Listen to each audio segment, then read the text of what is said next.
बिस्मिल्लाहिर्रहमानिर्रहीम, अस्सलाम वालेकुम। आप देख रहे हैं मेरे सवाल और मैं हूं मुनीब फारूक। एक सवाल जो कि हर किसी के जहन में है कि क्या पाकिस्तान मुस्लिम लीग नून पाकिस्तान की अदलिया के खिलाफ एक मुहिम का आगाज़ कर चुकी है। पाकिस्तान की अदलिया ने पाकिस्तान तहरीक इंसाफ को मुतअद्दिद केसेस में रिलीफ दिए। कहा यह जाता है और बात शायद दुरुस्त ही है कि वो मामलात मेरिट के बेसिस के ऊपर थे और उसी तरह से चलाए गए, उसी स्टेज पर उनको रिलीफ भी मिला। लेकिन क्या वजह है कि पाकिस्तान मुस्लिम लीग नून इससे कुछ खुश नज़र नहीं आती? जबकि दूसरी जानिब सबसे अहम और सबसे बड़ी खबर यह है कि पाकिस्तान के army chief general Asim Munir आज ग्रीन पाकिस्तान इनिशिएटिव से मुतल्लिक एक तकरीब की सदारत कर रहे थे। निगरान वज़ीर आज़म भी उनके साथ मौजूद थे।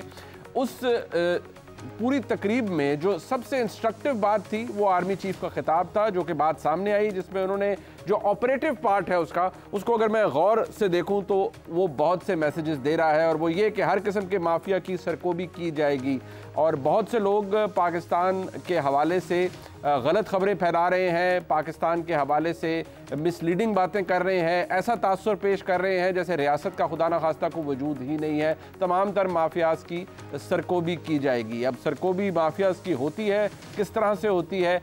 जो कोर कमांडर्स कॉन्फ्रेंस हुई उसका एलामिया भी बड़ा इंस्ट्रक्टिव था। ख़ास तौर पर उन अनासिर की बात की गई जिनके हवाले से कहा गया कि जो पाकिस्तान को गैर मुस्तहकम करने की कोशिश कर रहे हैं, ऐसे तमाम अनासिर को और उनके सहूलत कारों को मुकम्मल तरीके से उनके साथ डील किया जाएगा और उनकी सरकोबी भी की जाएगी। क्या साने है 9 मई पुराना हो चुका है या नहीं, इस हवाले से एक बहस पाकिस्तान के अंदर ज़रूर जारी है, क्योंकि पाकिस्तान तहरीक इंसाफ जिसके गले में बदकिस्मती से 9 मई का तौक लटका हुआ है, वो ये कहती है और शायद इस बात के अंदर वज़न भी है कि पूरी पाकिस्तान तहरीक इंसाफ को इसका खमियाजा नहीं भुगतना चाहिए। वो लोग जो इसके अंदर मुलविस थे, बिल वास्ता या बिला वास्ता, उनको कानून के मुताबिक सज़ा ज़रूर मिलनी चाहिए, लेकिन पाकिस्तान तहरीक इंसाफ के वोटर को किसी भी सूरत में डिसएडवेंचाइज नहीं होना चाहिए। पाकिस्तान की सियासत किस तरफ जा रही है?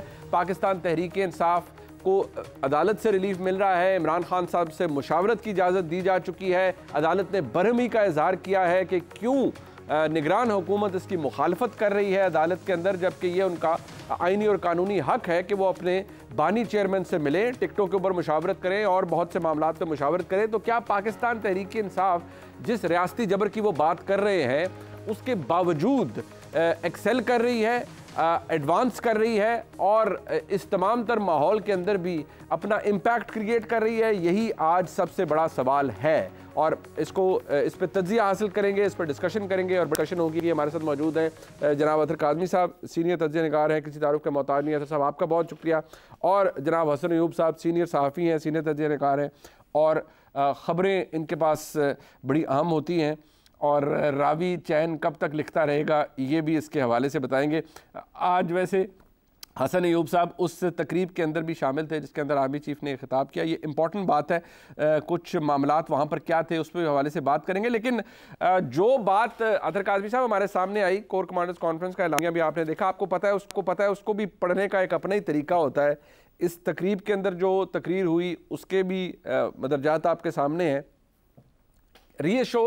रीएश्योरेंस मिल रही है कि माफियाज के खिलाफ तो सरकोबी होगी, लेकिन जो तासुर पाकिस्तान तहरीक इंसाफ दे रही है कि जी मुल्क में एक साजिश हो रही है और मुल्क की सबसे बड़ी जमात को इंतखाबात से बाहर रखने के लिए साजिश की जा रही है, लेकिन ये कोई क्लैरिटी से नहीं कहता कि वो साजिश कर कौन रहा है। अतर साहब बहुत बहुत शुक्रिया मुनीब साहब। देखें, ऑब्वियसली माफिया के खिलाफ हमने देखा कि कार्रवाइयाँ हुई। हमने जब निगरान हुकूमत आई उसके बाद देखा डॉलर नीचे आया, चीनी के जिस तरीके से स्मगलिंग हो रही थी उसको रोका गया, तो इदारे तो अपना किरदार अदा कर रहे हैं। अब जहां तक इसका जो सियासी इसका पहलू है कि सियासत के अंदर क्या हो रहा है, उसमें तहरीके इंसाफ तो देखें वो हो सकता है वो कोई इल्ज़ाम लगा रही हो, लेकिन आज इस्लामाबाद हाई कोर्ट के मोजेस जस्टिस मियाँ गुल औरंगजेब साहब ने कहा कि निगरान हुकूमत के नीचे एक खौफनाक निज़ाम चल रहा है। आप इंतखाबात को डीरेल करना चाहते हैं। एक तरफ आप देखते हैं कि MQM और GDA जो है वो एतराज़ करती है, तो सिंध का इलेक्शन कमिश्नर जो है सूबाई इलेक्शन कमिश्नर को मूव कर दिया जाता है, बलोचिस्तान भेज दिया जाता है। उधर खैबर पख्तूनख्वा में एक रिटर्निंग ऑफिसर जो है वो सस्पेंड हुआ है, उसके ऊपर इलेक्शन कमीशन ने कहा कि जी हम सुप्रीम कोर्ट में अपील करेंगे। और फिर हमने देखा है कि जो सारे कागजात छीनने के मामलात और उसके अलावा लोगों की गिरफ्तारियां, तायद कुनिंदा और तजवीज़ कुनिंदा के साथ जो कुछ हो रहा है, आज फिर हमने देखा कि चाचा रशीद भट्टी जो हैं वो MPA लाहौर वाले, उनके साहिबजादे ने जाके जिस तरह आपने वो कागजात वगैरह का करवाया कि हजारों लोग वो साथ लेके गए। तो ये फिर देखें ना, जब आप कानून के ऊपर अमलदारी नहीं होती तो उसके कॉन्सिक्वेंसेज होते हैं। तो ये वो सब कुछ नजर आ रहा है, सबको सामने नजर आ रहा है कि अदालतें एक हुक्म देती हैं, 3 मोअज़्ज़िज़ जज साहिबान जो हैं वो जमानत मंजूर करते हैं, शाह महमूद कुरैशी साहब की, DC कहता है कि नहीं, MPO के तहत मैंने इनको नहीं छोड़ना। अच्छा, ये तो इसमें साजिश कुछ भी नहीं है। अच्छा नहीं, बट तहरीक इंसाफ इसे साजिश कहती है। और रिसेंटली जो तहरीक इंसाफ के तर्जुमान की जानिब से वो बयान आया कि जी रियासत के, शायद उन्होंने कहा कि जी रियासत के सर पे तहरीक इंसाफ की अगर मकबूलियत है तो उसके हवाले से पागलपन सवार है। इससे मिलता जुलता एक बड़ा सख्त किस्म का बयान था जो कि पाकिस्तान तहरीक इंसाफ से मंसूबा और बाकायदा तौर पर टेलीविजन चैनल्स की जीनत भी वो बना। बट हसन अयूब साहब, ये जो मौक़िफ़ बड़ा क्लियर, ये जो मामला है इसको कॉन्टेक्स्ट में रखा है अतर काज़मी साहब ने। बट सवाल ये है कि आप कहते हैं रावी चैनी चैन लिख रहा है, लेकिन मुल्क में इंतखाबात हो रहे हैं, एक जमात कह रही है हमारे खिलाफ साजिश हो रही है, हमें दीवार से लगाया जा रहा है और हमारे कागजात नामजदगी छीने जा रहे हैं, हमारे साथ सब कुछ हो रहा है, तो रावी चैन कैसे लिख रहा है? अच्छा मुनीब साहब, बात यह है कि इल्ज़ाम लगाना, प्रोपेगेंडा करना एक तरफ की बात है, और उसको साबित करना और हकीकत क्या है ये दो अलग चीज़ें हैं। यानी टोटल जो कंप्लेंट्स आज तक इलेक्शन कमीशन के अंदर जमा है तहरीरी, उनका टोटल नंबर है 47। इसमें मुस्लिम लीग नवाज की कंप्लेंट्स भी शामिल हैं, इसमें पीपल्स पार्टी की भी, PTI की भी, तमाम सियासी जमातों की कंप्लेंट्स जो हैं वो शामिल हैं। अगर एक मिनट के लिए मान लिया जाए कि जी आधी कंप्लेंट्स जो हैं वो PTI की हैं, तो फिर 23 या 24 कंप्लेंट्स बनती हैं पूरे मुल्क के अंदर, जहाँ पर आपकी तकरीबन जो है वो 1000 के करीब जो है वो नशिस्तें बनती हैं सूबाई और कौमी असम्बली की मिलाकर। तो ये बातें तो मतलब लफाजी के एतबार से तो ठीक है। आप देख लें कि बिलाल वरिक साहब का एक्सीडेंट हुआ था 8 दिसंबर को, लेकिन उसको जो सेक्रेटरी जनरल हैं PTI के, उन्होंने इस तरीके से जो है वो प्रेजेंट किया कि वो दुनिया को लगा कि जी वाकई बहुत कुछ ज़्यादती जुल्म हो गया। लेकिन बाद में उनकी अहलिया की ट्वीट सामने आ रहा था, कोई मिसेस भट्टू थी, वो कह रही थी जी कि ये मेरे हस्बैंड के हवाले से मुझे जो है टेलीफोन कॉल्स रिसीव हो रही हैं, ये पुराना उनका एक्सीडेंट है, ही इज़ एब्सोल्युटली फाइन। तो जब आप जो खुद को झूठ को फैलाएंगे तो फिर आपके सच को भी कोई तस्लीम नहीं करेगा। एक चीज़ तो ये आ गई। दूसरी बात जो कर रहे थे शाह महमूद कुरैशी साहब के हवाले से, तो यानी उनको साइफर केस के अंदर यकीनी तौर पर उनकी जमानत मंजूर हुई है, लेकिन सुप्रीम कोर्ट की जमानत ये नहीं कहती कि अगर कानून को किसी और केस के अंदर वो मतलूब हैं तो उनको गिरफ्तार नहीं किया जा सकता। अब शाह महमूद कुरैशी साहब वहां पर खड़े हो गए, और आपको पता है कि ऑन स्पॉट जो हमारी लॉ इन्फोर्समेंट एजेंसीज हैं, जब उनको कोई बंदा जो एक्यूज या मुलजिम उनको मतलूब हो और वो जाने में रेजिस्ट करे तो वो थोड़ा सा पुश करते हैं, जिसको अच्छा, अभी आपने हसन साहब आपने अब एक लफ्ज इस्तेमाल किया और कि आपने कहा कि अगर कानून को कोई अगर वो मतलूब है, मैं इसमें अगर ये कहूँ कि कानून को मतलूब है या रियासत को मतलूब है, या रियासत ये चाहती है कि वो अभी जेल में ही रहे, क्योंकि ये एक वो तासुर है या वो बयानिया है जिसको पाकिस्तान तहरीक इंसाफ पूरी तकवीयत से आगे लेके जा रही है, पूरे रिजॉल्व के साथ, कि जी रियासत नहीं चाहती कि शाह महमूद कुरैशी साहब बाहर निकले, रियासत या रियासती इदारे नहीं चाहते कि तहरीक इंसाफ इलेक्शनों तक जाए। नहीं, ये थोड़ा सा फर्क है। उसकी वजह यह है कि शाह महमूद कुरैशी साहब जो 9 मई की प्लानिंग है उसके अंदर ऑलरेडी जो मुकदमात थे, यानी इवन के GHQ हमला केस के अंदर भी वो शामिल तफ्तीश हो चुके थे जेल के अंदर से ही। इट वाज 25 अक्टूबर जब उनको जो 2 कन्वीनियर्स गए थे JIT के, जो रावलपिंडी पुलिस ने बनाई हुई है, वो जाकर उनसे तफ्तीश कर आ चुके हैं। उनकी गिरफ्तारी इसलिए नहीं डाली गई क्योंकि साइफर केस का ट्रायल चल रहा था, और ट्रायल के दौरान अगर वो गिरफ्तारी डाल दें तो इन्वेस्टिगेशन नहीं हो सकती और वो टाइम उनका ज़ाया हो जाना था। तो बीइंग लॉयर आपको भी अंदाज़ा होगा कि जी इस तरीके से फिर पुलिस उनके ये रिलीज होने का इंतजार किया, फिर उनको गिरफ्तार किया। और अब देखिए उन्होंने इस तरह नहीं किया कि अब टोटल जो है ना 1 दर्जन के करीब मुकदमात हैं रावलपिंडी के, तो उन्होंने उस डिस्ट्रिक्ट के, तो उन्होंने हर मुकदमे में, तमाम मुकदमात में एक साथ उनकी गिरफ्तारी डाल दी है। और तमाम मुकदमात में गिरफ्तारी डालने के बाद जो ड्यूटी मजिस्ट्रेट थे उन्होंने उनको जुडिशियल भी कर दिया, फिजिकल रिमांड तक नहीं दिया। अब 10 वकील जब ड्यूटी मजिस्ट्रेट के सामने जो हैवी वेट्स हों वो पहुंच जाएं और जाकर वहां पर अपना जो है आर्गूमेंट देना शुरू कर दें, और उन 10 वकला के केस के अलावा, कमरा अदालत के अलावा बाहर जो है 100 वकील और खड़ा हो, तो रियासत को या जुडिशरी को भी अंडर प्रेशर जो है लाया जा रहा है। ठीक है, तो ये चीजें भी आप देख लें कि ऐसे सिंपल चीज नहीं है जिसको ओवर सिंप्लीफाई तरीके से बयान तो कर रहे हैं, लेकिन अपनी जो हरकत है उसका जिक्र नहीं करते, मजलूम बनने की कोशिश की जा रही है। शायद इतने मजलूम नहीं है वो लोग। बट अतर काज़मी साहब, ये एक बात अपनी जगह ठीक है, हसन अय्यूब साहब ने वो कहा कि इतनी शायद मासूमियत नहीं है, बट जिस बात को पाकिस्तान तहरीक इंसाफ कामयाबी से अपने लिए इस्तेमाल करिए वो ये कि जी बाकायदा तौर पर हमारे खिलाफ मुहिम है, हमें रोका जा रहा है, सब कुछ किया जा रहा है, लेकिन तहरीक इंसाफ ने जितनी भी बातें इस हवाले से की हैं, हकायक उनके कितने मौजूद हैं, क्या नॉमिनेशन पेपर्स तहरीक इंसाफ ने सबसे ज़्यादा जमा नहीं करवाए, और क्या पाकिस्तान तहरीक इंसाफ बाकायदा तौर पर इलेक्शन से या इलेक्शन कंडक्ट करवाने से, वोटिंग करने से, या इलेक्शन के अंदर इलेक्शनरिंग के प्रोसेस के अंदर जाने से, कैंपेन करने से रोके जाने के सबूत देगी आपको लगता है, या महज इल्ज़ाम तराशी या इन्हीं चीज़ों के ऊपर इन्हिसार रहेगा? देखिए, जो सबूत बहुत सारे लोग मांग रहे हैं उस तरह के सबूत कभी नहीं मिलेंगे, कभी भी आप सेटिस्फाई नहीं कर सकते। क्या हमने नहीं देखा, कैमरे की आंख ने नहीं देखा कि पुलिस वाले खड़े हैं, दीगर लोग खड़े हैं और मोना सलाई साहब की वालदा से किस तरीके से कागज छीनने की कोशिश की? बिल्कुल, पूरे पाकिस्तान ने उसको देखा। बाकी हमने बहुत सारी जगहों पे ऐसे नहीं देखा कि किस तरह आए, किसी को उठा के ले गए, जी कागजात नामजदगी आप जमा नहीं करवा सकते। क्या इजाफी नोट के अंदर जस्टिस अतर मिनुल्लाह साहब ने नहीं लिखा कि इस वक्त क्या हो रहा है? क्या जस्टिस मियां गुल हसन साहब ने यह नहीं कहा कि खौफनाक निजाम चला रहे हैं आप इस निगरान हुकूमत के अंदर? क्या अदालतों ने यह नहीं कहा कि आप प्रेस कॉन्फ्रेंस कर लें, आपको रिहाई नहीं मिलेगी? तो अब और कौन से सबूत हैं ऐसे जो मार्च पे हम कोई मिशन भेजें और वहां से वो कोई सैंपल लेके आए और उसमें से हम सबूत निकालें? सबूत तो यही होते हैं, सियासत में सामने ही चीजें होती हैं। माजी में दीगर जमातों के साथ भी हो सकता है कि वो भी कहते हो कि हमारे साथ ये ज्यादती हुई है। तो मेरा नहीं ख्याल कि इसमें कुछ ज्यादा डिगिंग करने की जरूरत है। सब कुछ जो होता है वो सामने नजर आता है। बट पाकिस्तान की कौम मुस्लिम लीग नून ये भी कह रही है, और ये जो डिमांड है ये जोर पकड़ रही है कि जी सानेहा 9 मई के अंदर पाकिस्तान तहरीक इंसाफ को बहैसियत जमात उनके तमाम तर first year leadership, planning, execution में बिल वास्ता बिला वास्ता इन्वॉल्व थी, तो उसके ऊपर फैसले किए जाएं, रियासत उसके ऊपर एक्ट करे। क्यों नहीं कर रहे? माफ़ी क्यों मिल रही है? उसमें रिप्रीव क्यों मिल रहा है? उस पर हाथ क्यों हौला हो गया है?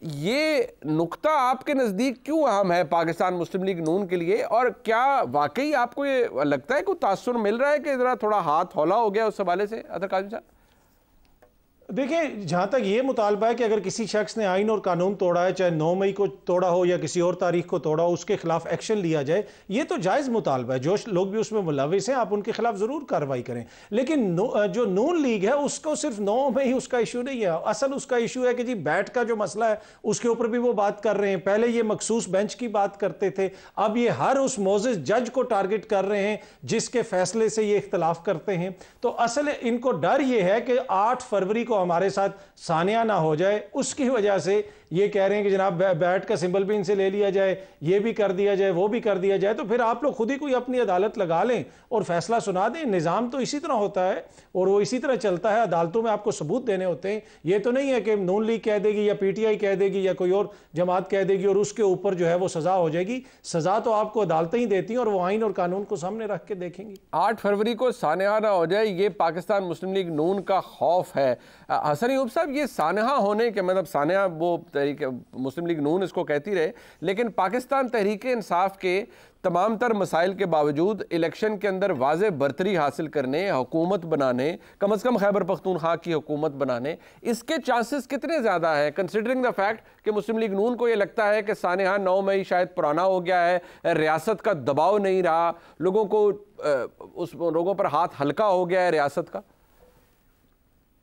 देखिए जी मुनीफ फारूक साहब, सोशल मीडिया के ऊपर तो अगर हुकूमत बननी है तो फिर तो यानी खैबर पख्तूनख्वा तो दूर की बात है, यानी आप ये देख लें कि इस्लामाबाद के अंदर वफाकी हुकूमत भी पीटीआई की बन जाएगी, पंजाब की हुकूमत भी उनकी बन जाएगी और इवन कि सिंध के अंदर भी पीपल्स पार्टी आपको दिखाई नहीं देगी।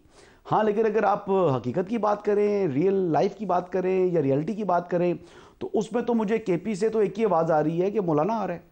तो मौलाना के हवाले से वहाँ पर जो पोजीशन है उनकी, बजाय मैं ये नहीं कहूँगा मुस्लिम लीग नवाज या ANP बड़ी मजबूत है, वहाँ पर मौलाना फजल रहमान साहब की पोजीशन खासी बेहतर है। लेकिन जहाँ तक बात कर रहे थे अतर काज़मी साहब, मोनिस इलाही साहब की वालदा के हवाले से छीनने के, कि उनसे कागजात नामजदगी छीने गए हैं, अगर तो वो पुलिस वाला था तो वो तो बहुत ही नामुनासिब बात है, लेकिन वो जो शख्स ने छीने हैं वो सिविलियन ड्रेस में दिखाई दे रहा था, तो वहाँ पर यानी बड़े लोग हैं इनके साथ, तो वैसे ही 5-10 बंदे तो होते ही होते हैं, तो पकड़ लेते उसको। और अगर पुलिस उसको बचाने के लिए आती तो कम से कम वो चीज सामने आ जाती, दुनिया के सामने आ जाती। जैसे बाय द वे उस कंपाउंड में ना पुलिस वाले नजर आ रहे हैं, फिर रहे हैं, लेकिन वो रिएक्ट भी नहीं कर रहे। साथ जो लोग थे उनको बाहर रोक दिया गया था, जो 2 ख्वातीन के साथ लोग थे उनको अंदर नहीं जाने दिया गया। इसकी तहरीरी कंप्लेन उन्होंने इलेक्शन कमीशन में अगर दी है तो, अगर नहीं दी तो उनको देनी चाहिए, और अगर दे दी है तो इलेक्शन कमीशन को उसके ऊपर कार्रवाई करनी चाहिए। ये तो काम उनका बनता है, साफ शफाफ गैर जानिबदार इंतखाबात कराना। जहाँ तक दूसरी बात कर रहे थे कि जी अदलिया के ऊपर मुस्लिम लीग नवाज जो है वो आजकल हमला आवर है, तो वो अदलिया से, मेरे मुस्लिम लीग नवाज से पहले मौलाना फजल रहमान साहब ने ही जस्टिस कामरान हयात मियाँ खेल साहब के हवाले से उन्होंने कुछ सवालात उठाए थे। उनको कहा था जी कि वो शख्स पहले एडिशनल एडवोकेट जनरल KP के रह चुके हैं, तो वो यकीनन जो है वो पाकिस्तान तहरीक इंसाफ के दौर में ही additional advocate general Khyber Pakhtunkhwa रह चुके हैं। दूसरा, उनकी ज़ाहिर बात है करीबी रिश्तेदारी है, जो PTI के उम्मीदवार हैं सरदार शुएब नासिर खान मियाँ खेल, और दूसरे जो सरदार बाबर खान मियाँ खेल हैं, तो इनके साथ उनकी रिश्तेदारी तो जो है उसके ऊपर तो आप जो है वो इनकार नहीं कर सकते। इवन के एक आपको याद होगा कि जो डायरेक्टर FIA थे कराची के, जो शायद हयात साहब, वो भी इनके कज़न हैं। लेकिन अब coming back to the main, इस हवाले से कि एतराज़ जो मैं समझता हूँ जो बात काबिल एतराज़ बनती है, और जो एतराज़ डिप्टी अटॉर्नी जनरल ने जो जस्टिस जो कामरान हयात साहब हैं उनके सामने उठाया, उन्होंने कहा जी कि ये आप मामला डिविजनल बेंच को भेजें, आप इस केस की समाअत ना करें, एक चीज़। दूसरा, उनको जो डिप्टी अटॉर्नी जनरल थे या वहाँ पर उस वक्त एडवोकेट जनरल थे या प्रोसिक्यूटर जनरल थे, उनको उन्होंने ऑन कॉल बुलाया था। जब उनको बुलाने के बाद उन्होंने इतराज़ आयद किया, इवन देन उनके इतराज़ को छोड़ा, और फिर उन्होंने फैसला भी किया। फैसला ये किया कि उन्होंने स्टे ऑर्डर दे दिया, और उन्होंने जो ऑर्डर था इलेक्शन कमीशन का उसको सस्पेंड कर दिया।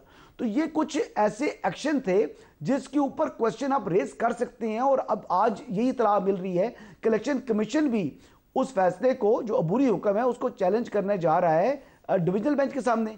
तो कुछ ना कुछ तो है जिसके ऊपर जो है आप सवालात उठा सकते हैं। ये कह देना कि जी सिर्फ क्योंकि बल्ला रिस्टोर हो गया इस वजह से बहुत तकलीफ होगी और वो सवालात उठा रहे हैं, ऐसी बात नहीं है। बट हसन साहब टुवर्ड्स द एंड मौजूद है, बल्ला रिस्टोर हो गया, बल्ले का निशान तहरीक इंसाफ के पास है, कागजात नामजदगी जमा हो गए।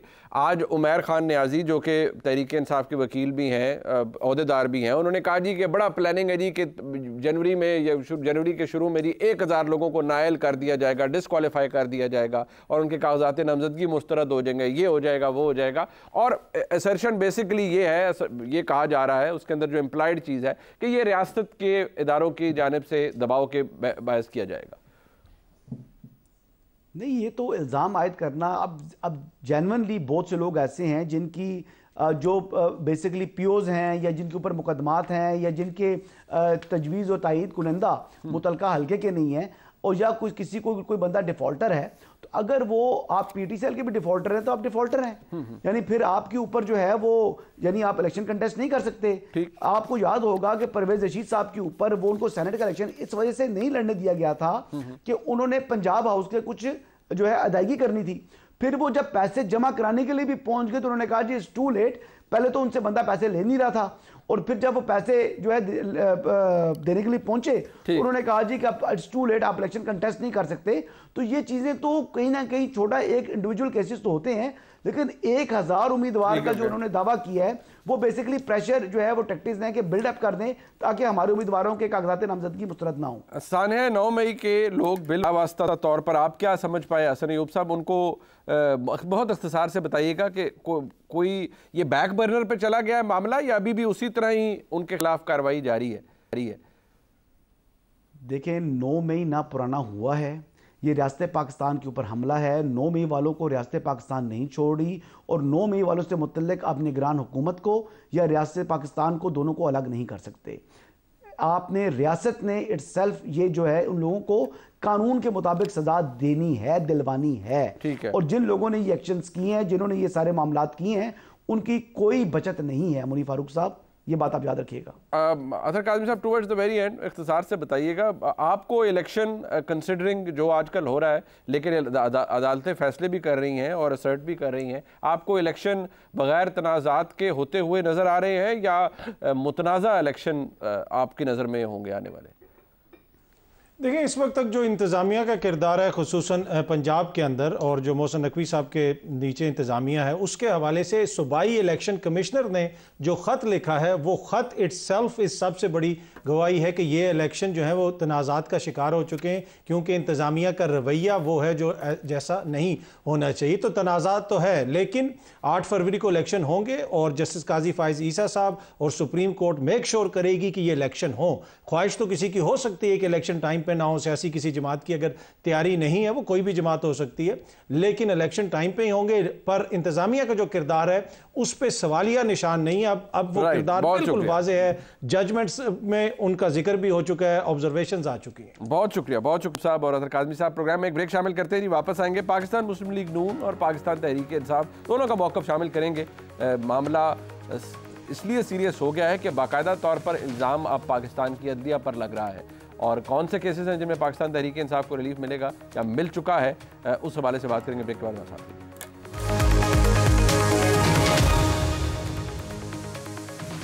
एक दो फिर आपको खुशामदीद कहते हैं। अब सवाल ये है, और सवाल सबसे बड़ा है, कि पाकिस्तान मुस्लिम लीग नून क्या वाकई पाकिस्तान की अदलिया से इतनी खफा हो गई है कि बाकायदा तौर पर एक कैंपेन की सूरत में एक नहीं दो नहीं सफ़े अव्वल के तमाम लीडरान पाकिस्तान की अदलिया के ऊपर इस वक्त तनकीद कर रहे हैं। जो मामला पाकिस्तान की अदलिया के पास जाता है, ताल्लुक उसका पाकिस्तान तहरीक इंसाफ से हो, तासुर ये दिया जा रहा है कि अदलिया शायद आंखें बंद करके पाकिस्तान तहरीक इंसाफ को रिलीफ दे देती है। पिछले कुछ दिनों के अंदर जो केसेस जिनको वजह बनाकर शायद पाकिस्तान मुस्लिम लीग नून की क़यादत तनकीद कर रही है पाकिस्तान की अदलिया के ऊपर, चाहे वो केसेस किसी भी डोमेन के अंदर हो। अब अगर देखा जाए तो 14 दिसंबर 2023 को इलेक्शन कमीशन की जानिब से DROs और ROs को और असिस्टेंट ROs की तैनाती का नोटिफिकेशन लाहौर हाई कोर्ट ने मुअत्तल किया, लेकिन उसके बाद मामला सुप्रीम कोर्ट गया। खैर, सुप्रीम कोर्ट ने उसके ऊपर कॉग्निजेंटली हुक्म सादर कर दिया। 22 दिसंबर 2023 को साइफर केस के अंदर इमरान खान साहब की दरख्वास्त ज़मानत मंजूर हुई, शाह महमूद कुरैशी साहब की मंजूर हुई। गो के शाह महमूद कुरैशी साहब को फिर गिरफ्तार किया गया और अब भी वो जुडिशल में है। 26 दिसंबर 2023 को पेशावर हाई कोर्ट ने इलेक्शन कमीशन का जो इंट्रा पार्टी इंतखाबात से मुतालिक फ़ैसला था और बल्ले का निशान वापस लेने का जो फ़ैसला था इलेक्शन कमीशन का, उसको मुअत्तल किया। उसके बाद 28 दिसंबर 2023 इस्लामाबाद हाई कोर्ट का ट्रायल के अंदर, यानी साइफर ट्रायल के अंदर जो कानूनी हुक्म मौजूद थे, उनकी बुनियाद पर ट्रायल को रोका गया अगली पेशी तक, और 11 जनवरी अगली तारीख है, उस वक्त तक साइफर ट्रायल को रोक दिया गया है। फिर आज यानी 29 दिसंबर 2023 को इस्लामाबाद हाई कोर्ट ने गौहर खान साहब और उनके वकला को इमरान खान साहब से मुशावरत या मुलाकात के हवाले से बाकायदा तौर पर इजाज़त दी है, और जस्टिस मियां गुल हसन औरंगज़ेब खान साहब ने बड़े सख्त रिमार्क्स भी पास किए हैं, जिसमें उन्होंने कहा है कि निगरान हुकूमत क्या इंतखाबात को डिरेल करना चाहती है। साबिक और मौजूदा चेयरमैन PTI की मशावरत में मुखालफत से निगरान हुकूमत की गैर जानिबदारी पर सवाल उठता है। अब ये वो बातें हैं जो सबके सामने हैं, लेकिन क्या ये मवाद ऐसा है जिसके ऊपर बाकायदा तौर पर एक तनकीद शुरू हो जाए? पाकिस्तान मुस्लिम लीग नून की तरफ से शहबाज शरीफ साहब, एहसन इकबाल साहब, अता तारड़ साहब, मरियम नवाज शरीफ साहबा ने प्लेटफॉर्म X का सहारा लिया। ये तमाम शख्सियात क्या फरमाती हैं, सुनिए। पेशावर हाई कोर्ट का जो फैसला आया है सिंबल के हवाले से, वो इलेक्शन कमीशन के इख्तियार पर हमले के मुतरादिफ है। पेशावर हाई कोर्ट एक सूबे की हाई कोर्ट है, वो किस तरीके से पाकिस्तान भर के मामले का फैसला दे सकती है, ये बात हमारे जहन में रहनी चाहिए कि वहाँ पर KP में ऐसे कैंडिडेट्स इलेक्शन लड़े हैं जिनका किसी न किसी तरीके से मोहतरम जज साहब के साथ अजीजदारी है, रिश्तेदारी है। लाडलाइज्म की नई मिसालें कायम की गई हैं और एक मुजरिम को out of the way relief देने की जो कोशिशें की जा रही हैं, इंतहाई अफसोसनाक हैं। अदालतों में बैठे उसके सहूलतकार ये तय कर चुके हैं कि किसी भी केस में उसको सजा नहीं होने देनी, उसका ट्रायल आगे नहीं चलने देना। ये तनकीद महज पाकिस्तान मुस्लिम लीग नून तक ही महदूद नहीं है। मौलाना फजल रहमान साहब से भी जब इस हवाले सवाल किया गया तो उन्होंने क्या कहा, सुनिए। ये फजा क्यों बनाई जा रही है? PTI के साथ ज्यादती नहीं हो रही, PTI को इस इलेक्शन में प्रोजेक्ट करने का पर काम हो रहा है।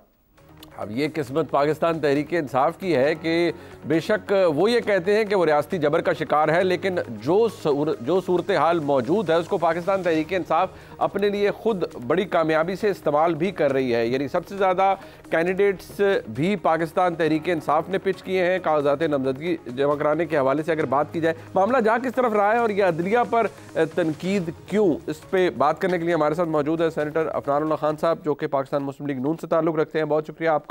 और जनाब अहमद अवैस साहब सीनियर रहनुमा पाकिस्तान तहरीक इंसाफ के वकील भी हैं, इमरान खान साहब के एडवोकेट जनरल पंजाब भी रह चुके हैं, कानून पर अपनी गिरफ्त मजबूत रखते हैं। बहुत शुक्रिया अवैस साहब आपका भी। अफनान साहब सबसे पहले आप बताइएगा, अब ये जितनी तनकीद अदलिया के फैसलों के ऊपर हो रही है, अभी बहुत से ऐसे फैसले माजी करीब में हुए हैं जिसमें मियां नवाज शरीफ साहब को उन्हीं अदालतों ने, उन्हीं जज साहिबान ने रिलीफ दिया है और मियां नवाज शरीफ साहब की अपीलें मंजूर की हैं। यकायक ये तनकीद कुछ फैसलों में अगर पाकिस्तान तहरीक इंसाफ को गुंजाइश मिली है या कोई आर्जी या इंटरिम रिलीफ मिला है तो तोपों के दहाने बाकायदा तौर पर अदलिया की तरफ कर देना कि जी ये कोई सोची समझी मनसूबाबंदी के तहत किसी को लाडला बनाया जा रहा है या इदारों में बैठे ऐसे लोग हैं जो किसी को लाडले के तौर पर ट्रीट कर रहे हैं, ये कितना फेयर है आज के हालात में? बात ये है कि हमारी अदालत की एक तारीख है जिसको सामने रख के जो है ये तमाम मामला जो है वो देखे जा रहे हैं। आपको मालूम है 2018 से पहले मियां नवाज शरीफ साहब को जो है वो नाअहल किया गया, फिर उनको पार्टी की सदारत से हटाया गया अदालती फैसले के तहत, और फिर उनके ऊपर लाइफ टाइम बैन लगाया गया अदालत की तरफ से।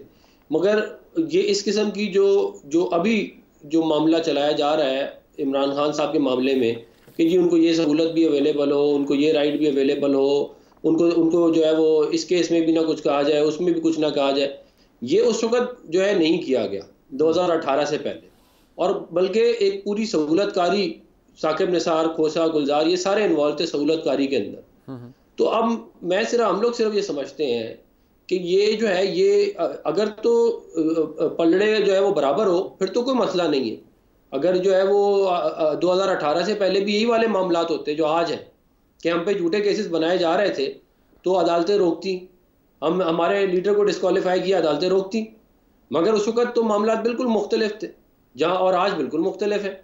तो ये जो दोहरा मयार है इसके ऊपर जो है वो ज़ाहिर है हमारे लोगों के अंदर बहुत ज़्यादा तशवीश पाई जाती है और जो है वो उसके ऊपर बट अफनान साहब, अगर कुछ उस वक्त नहीं हुआ या गलत हुआ, अदलिया ने वो किरदार अदा नहीं किया जो कि अदलिया को इंडिपेंडेंटली अदा करना चाहिए था, आज अगर पाकिस्तान की अदलिया आज़ाद है, मजबूत है, इन्फ्लुएंस से पाक है और अपना काम आइन और कानून के मुताबिक कर रही है, तो फिर ज़रूरी तो नहीं जो उस वक्त गलत हुआ था उसको यहाँ पर दोहराया जाए। अब जिन जज साहिबान का आप जिक्र कर रहे हैं, मैं दोबारा कहा, उन्हीं जज साहिबान के बाय एंड लार्ज, उन्हीं जज साहिबान के फैसलों से मियां नवाज शरीफ साहब को भी रिलीफ मिला है, आपकी पार्टी को भी रिलीफ मिला है। एकदम उन पर तनकीद ये समझ से बालातर है। और जहां तक बात इमरान खान साहब की बेल की है तो उसमें एक मोअज़्ज़िज़ जज साहब हैं जिनका इजाफी नोट था, बड़ा डिटेल में उन्होंने अटैच नोट लिखा, जस्टिस अतर बिन अल्लाह साहब ने। उन्होंने रिसेंटली जब लाइफ टाइम डिस्क्वालिफिकेशन की बात की, गो कि उसके ऊपर अभी समाअत होनी है, उसके अंदर उन्होंने जो ऑब्जर्वेशंस दी हैं उन्होंने अपना माइंड बड़ा क्लियर बता दिया है कि मुरवजा कानून वो है जो कि इलेक्शन कमीशन का है, उसमें तब्दीली आ चुकी है, तरमीम हो चुकी है, लिहाजा ये लाइफ टाइम डिस्क्वालिफिकेशन अब नहीं होगी। तो कोई आपके फेवर में बात हो तो वो एक्सेप्टेबल है, अगर कोई जज साहब कानून और आइन की रोशनी में कोई फैसला दें तो उसको आप बुरा समझते हैं या सहूलतकारी का नाम दे देते हैं? देखिए बात ये है कि हम तो, मैंने आपको पस मंजर बता दिया ना कि जिस पस मंजर में रख के मामला तय रहे हैं, हम पे तो झूठे केसेस बनाए गए थे।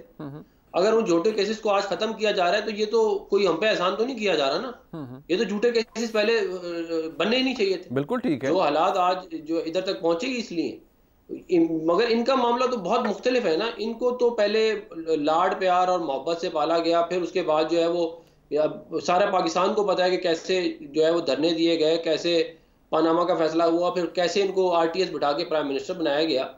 मतलब अगर इस हद तक एक दफा स्टेट के इदारे इसके हक में भी जा चुके हैं वो, और अभी भी कुछ जगहों के ऊपर सपोर्ट जरूर मौजूद है, तो हम तो सिर्फ ये कह रहे हैं कि मामला मेरिट के ऊपर चलाए जाए। नहीं, मेरिट के ऊपर पॉलिटिकल नहीं होना चाहिए। नहीं, बट मेरिट के ऊपर मतलब ये नहीं है कि किसी के खिलाफ ही फैसले आना आपको मेरिट लगेगा। वो आप नहीं, मैं ये नहीं कह रहा, मैं सिर्फ ये कह रहा हूँ कि पीटीआई ने अदालतों को अपने सियासी मकासद पूरा करने के लिए इस्तेमाल किया है।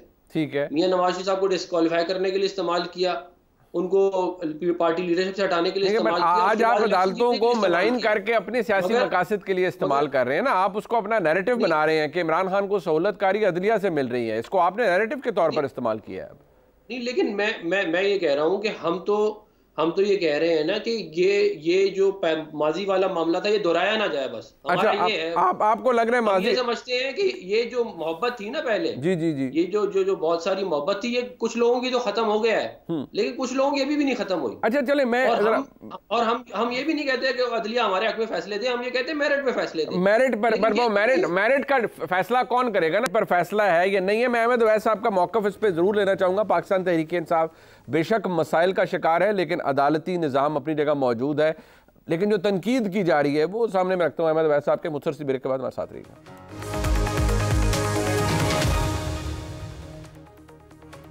अहमद अवैस साहब, ये बदकिस्मत बात है, लेकिन पेशावर हाई कोर्ट के जज साहिबान के हवाले से अब शहबाज शरीफ साहब ने भी कहा जी किसी ना किसी तरीके से जी वो उनकी सियासी रिश्तेदारियां हैं या सियासी ताल्लुकात हैं। वैसे तो हर किसी की किसी ना किसी जगह पर कोई ना कोई रिश्तेदारी ताल्लुक तो हो ही सकता है, ये किसी जज को डिस्क्वालीफाई करने के लिए या रिक्यूज़ करने के लिए कोई वजह नहीं है। और जज साहिबान at the end of the day इस पर तो फैसले में मौजूद हैं, अपनी मर्जी से रिक्यूज़ करते हैं किसी बेंच से, उन्होंने करना हो या ना। लेकिन उन्होंने कहा कि पेशावर हाई कोर्ट को यह नहीं फैसला मुअत्तल करना चाहिए था, ये इसका ताल्लुक पाकिस्तान से था, पूरी पाकिस्तान के अंदर तहरीक इंसाफ के कैंडिडेट्स ने आना था और बल्ले का निशान उसका फैसला इलेक्शन कमीशन का मुअत्तल किया जाना, ये फेवर दी गई है, अनड्यू फेवर दी गई है पाकिस्तान तहरीक इंसाफ को। देखिए, बात यह है कि इनको देखना चाहिए कि ये पेशावर हाई कोर्ट या प्रोविंशियल हाई कोर्ट की बात नहीं है, ये आइन के आर्टिकल 199 की बात है। आर्टिकल 199 में कॉन्स्टिट्यूशन पिटीशन जो है वो किसी भी, चाहे वो फेडरेशन हो या वो कोई प्रोविंशियल गवर्नमेंट हो, कोई मैटर हो तो वो दायर की जा सकती है। और उसमें बड़ी डिटेल से मेंशन है कि किन किन मामलात के अंदर जो है कॉन्स्टिट्यूशन पिटीशन, जहाँ पे फंडामेंटल राइट्स जो हैं इफेक्ट होते हैं पर्टिकुलरली, वो इंटरफेयर कर सकते हैं और वो अपना बाकायदा फैसला दे सकते हैं। और फेडरेशन तो हर जगह मौजूद है ना, हर सूबे में भी फेडरेशन मौजूद है, वो तो ऑल ओवर पाकिस्तान का एक कोना जो है, एक इंच जो है, it is part of federation. तो इसलिए ये कोई ऐसी अचंभा की बात नहीं है। फिर दूसरा ये था कि जब ये जो नॉन पार्टी बेस्ड इलेक्शन, ये जो इनके इलेक्शन थे इंटर पार्टी इलेक्शन, वो इलेक्शन भी पेशावर में ही ऑर्गेनाइज हुए थे और उसके बाद वो उसको इन्होंने जो जिस तरीके से उसके ऊपर फैसला किया इलेक्शन कमीशन ने, अब उसमें बड़ी डिटेल बहस हुई, मैं खुद वहाँ मौजूद था। ठीक। और उसमें जो है वो जो उसमें सेक्शन जो है इलेक्शन लॉज के 2002 से लेके 2010 तक जो है उसकी सारी डिटेल सामने आई जी। और उसमें बड़ा वाज़ेह था कि इलेक्शन कमीशन ऑफ पाकिस्तान को तो इख्तियार ही नहीं है सिंबल को इस तरह से किसी से स्नैच कर लेने का। वो मैक्सिमम फाइन कर सकते हैं, मैक्सिमम फाइन जो है वो 2 लाख तक कर सकते हैं और मिनिमम जो है वो 1 लाख तक कर सकते हैं और इलेक्शन से रोका नहीं जा सकता। देखिए, इसके ऊपर जो 1988 की और 1989 की और उसके बाद 1993 की जजमेंट सुप्रीम कोर्ट की मौजूद हैं जी, जहाँ पे फंडामेंटल राइट आर्टिकल 17 जो है उसके ऊपर बेस करके ये केस के फैसले हुए मेन केसेस के, और जिसमें होल्ड किया उन्होंने बड़े वाज़ेह और कन्विंसिंग अंदाज में सुप्रीम कोर्ट ने बड़े अथॉरिटेटिवली उसमें होल्ड किया उन्होंने कि फंडामेंटल राइट्स को कोई अदारा जो है by exercise of arbitrary authority वो can not take away the fundamental rights. बिल्कुल ठीक है। अब right to form of the government जो है उसको एलेबोरेट किया उन्होंने कि right to form of the government जो है वो उसमें उसका इलेक्शन प्रोसेस, उसका पार्टिसिपेट करना, उसका फॉर्मेशन ऑफ गवर्नमेंट में होना किसी पॉलिटिकल पार्टी का, ये राइट आर्टिकल 17 के अंदर ही आता है। तो आपको अगर आपने वो जजमेंट यकीनन पढ़ी होगी जो 1993 में मियां नवाज शरीफ की बहाली की जजमेंट थी, जिसके अंदर उन्होंने उस जजमेंट के ऊपर बेस ही आर्टिकल 17 को बनाया हुआ है। बट सर इसके अंदर जो आर्गुमेंट दूसरी तरफ ये जी सर, मैं अगर कोई वक्त कम है मैं आपको बताता हूँ उसके अंदर। जी आप फरमा दीजिए। मैं थोड़ा सा आपको एक और बात बता दूं यहाँ पे। दूसरी तरफ ये अभी बात जो जिस तरह से जो अंदाज इस वक्त नून लीग का ख़ास तौर पे उनकी लीडरशिप का तनकीद करने का है देखिए, तनकीद करने की सबसे बड़ी बात और देखी जाए तो मियां नवाज शरीफ एक कॉन्विक्ट थे, एक एब्सकॉन्डर थे।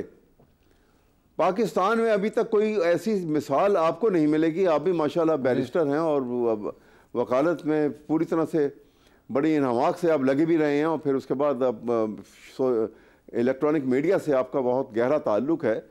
आप बताइएगा कि कहीं पे कोई आज तक ऐसी जजमेंट है जो एक कॉन्विक्ट एब्सकॉन्डर को बेल की रियायत मिल सके? ठीक है, कोई एक ही मिसाल नहीं है पाकिस्तान के अंदर, और फिर दी गई। उसके बाद उनके केसेस जो हैं वो अपीलें उनकी, जबकि डेलिबरेटली वो बाहर जाके बैठे हुए थे, ठीक है, वो रिस्टोर की गई, फिर वो मंजूर की गई, फिर उनको बरी किया गया।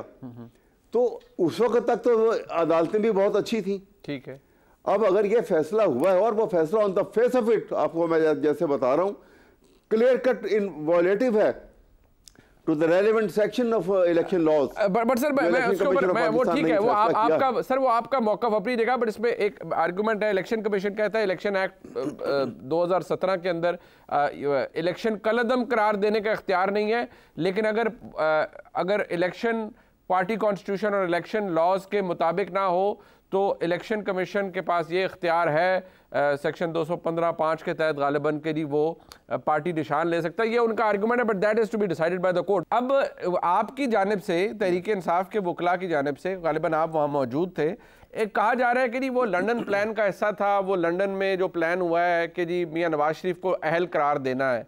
अब सवाल ये है कि वो मामला सुप्रीम कोर्ट ने उसकी कॉग्निजेंस ली है, वो मामला सुप्रीम कोर्ट के पास है, उसमें एक मौजूद जज साहब यानी जस्टिस अतर मिनल्ला साहब की ऑब्जर्वेशंस अगर आप देखें, वो बाकायदा तौर पर ये कह चुके हैं, अपना ऑब्जर्वेशंस ये दे चुके हैं कि मुरवजा कानून मौजूद है, लिहाजा लाइफ टाइम डिस्क्वालिफिकेशन नहीं बनती।